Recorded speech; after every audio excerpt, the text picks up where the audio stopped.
Okay guys, andito tayo ngayon sa Umingan, Pangasinan, Barangay Panggaan, something ganon. Nag-install po tayo ng 2 horsepower, pang 2 inches na submersible pump.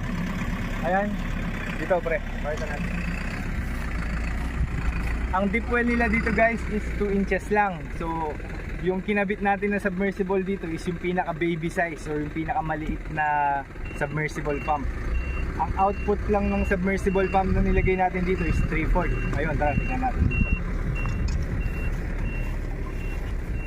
Ito, yan. 3/4 lang. Ang counting namin kanina dito sa isang oras is 970 liter. So, yung tangke nila sir doon, ni client doon, is mapupuno niya ng mga 2 hours and 50 minutes. So, ganun lang siya kahina. Pero, goods na to sa site ni sir kasi pandilig lang naman niya ng halaman niya sa mga buko-buko. Yan. So, ayun.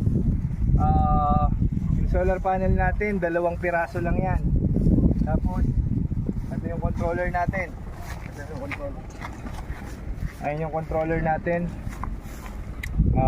May breaker na yan, tsaka DC SPD para sa surge. Then, ayun. Sa mga may plan na magpa-install ng submersible, let's say for example, nabili nyo pa lang yung lupa or matagal lang nasa inyo, tapos magpapadrill pa lang kayo, much better na ang minimum na ipa-install nyo or minimum na ipa-drill ninyo is 3 inches. Okay? Para mas marami tayong pump or maraming specs ng pump ang pwedeng ilagay.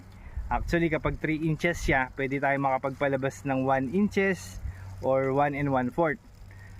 Unlike dito sa mga 2 inches lang na deep well, hanggang 3/4 lang talaga yung mapapalabas natin dyan. So, kung meron kayong plan dun sa lugar nyo na, let's say, mag-fish pond kayo or mas malaking volume ng tubig ang kailangan ninyo, mas maganda talaga kung 3 inches yung ipa-deep well ninyo. Okay? Etong nagastos ni sir dito sa 2 inches is 65,000. Hindi kasama ito dahil sila na yung bumili nito, itong mga pipings nila. Pero kapag 3 inches yung deep well niyo dyan, aabot ng mga 105,000 yung magiging cost ninyo sa lahat. Pwera yung patungan ng solar panel. Ayan, kung nakikita nyo, nandyan lang yung solar panel kasi sila sir na yung gagawa nung kubo. Magagawa lang daw sila ng kubo dito para patungan ng solar panel tsaka nung tawag dito, controller. Though pwede rin naman kaming gumawa ng ganyan, pero since na mas makakatipid daw si sir kung sila na lang dahil marami naman siyang tao, so sila na yung gagawa. Ayun, total naka wirings naman na yan, hindi naman na sila mahirapan sa pag connection. So ayun, again, kung magpapa-install kayo, make sure na matapos nyo muna yung drilling.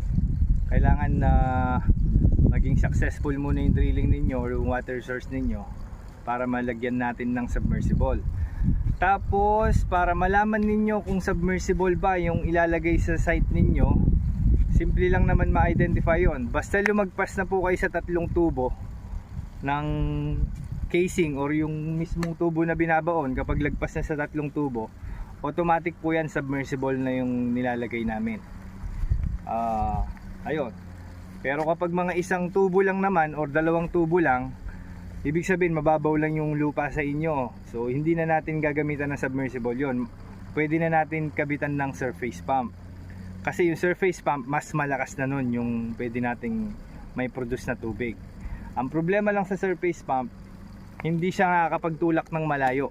Unlike dito sa mga submersible, kahit ilagay pa natin doon, kahit 1 kilometro pa yung pupunta ng tubig niyan, kaya niya pa rin itulak.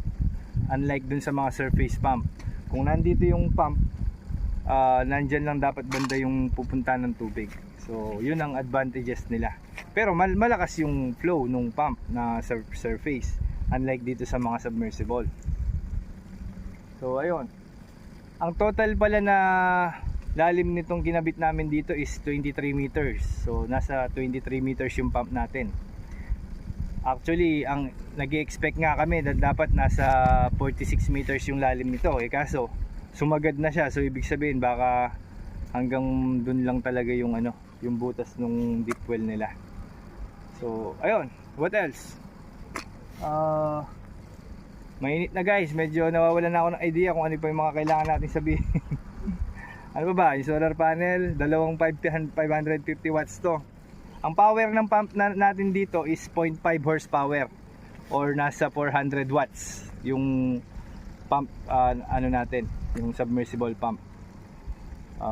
Again, 3/4 yung outlet. Ayun, napakita na natin yung outlet nung ano kanina.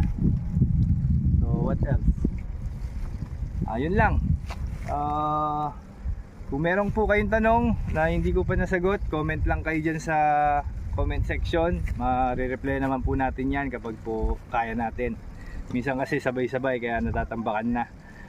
Pero kung mas maganda po, kung talagang gusto nyo magpa-install or mas marami kayong tanong, tawagan nyo lang po kami dyan sa number na nandyan sa screen. Sumasagot naman po kami. Huwag lang po masyadong alanganing oras. So, ayun po. And kung malapit naman po kayo sa amin, sa may Tarlac City lang po kami, Barangay Matatalaib, pwede nyo po kaming i-visit sa warehouse namin para mapag-usapan natin kung ano yung mga talagang kailangan ninyo.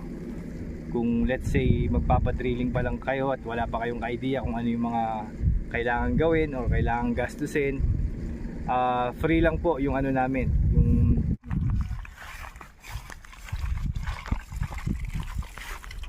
ayan lang ang output nya. So mahina lang siya, pero sa sistema dito malakas na yan kasi pandilig lang nila ng halaman sa mga buko-buko.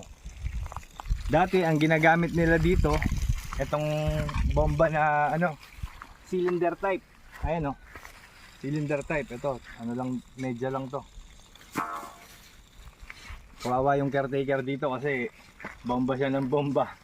Maghapon mag-iigib siya dyan. Pero at least ito ano na, dire-diretso lang.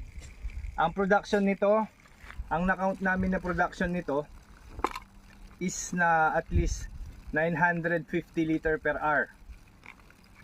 Ang lalim nung submersible natin is 23 meters lang kasi sumagad na yung pump natin sa baba.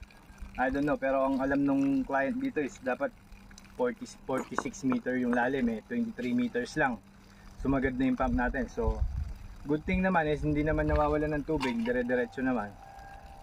Ang lalagyan niya ng tubig dyan is itong 2000 liter ano niya na tangke. Ang count namin kanina, mapupuno niya itong 2000 liter na tangke na to sa loob ng 2 hours and 50 minutes. So not bad na kasi nga pandilig lang naman to, hindi naman malaking volume ng tubig yung kailangan. At saka talaga nasa gitna to ng ano, sa gitna ng bundok. Wala talagang kakurya-kuryente, tapos buti nga may nakuha silang water source. So ayun, napakita natin yung ano, yung solar panel. Ayun, yung tubig natin kanina. Tapos ito yung solar panel natin. May dalawa tayong solar panel. Tapos ito yung controller natin. Pakita mo yung controller. Yan ang controller natin. Yan yung breaker nya, tsaka DC ACAA, DC SPD. Ayan, mainit. Ayan natin yung ganyan. So nilagay lang muna namin sa ganyan kasi sila daw yung gagawa ng ano, ng kubo nila. So ayun guys, I think na sabi ko lahat, or baka hindi ko pa nasabi lahat. I-comment nyo lang again dyan sa comment section. Kung bago po kayo ngayon sa channel natin at ngayon lang tayo nagkita, hello po sa inyo at thank you hanggang ngayon nandito ka pa. And ayun po, subscribe lang po para magkita-kita ulit po tayo sa next na video natin. Ayun lang, thank you, bye bye, peace out.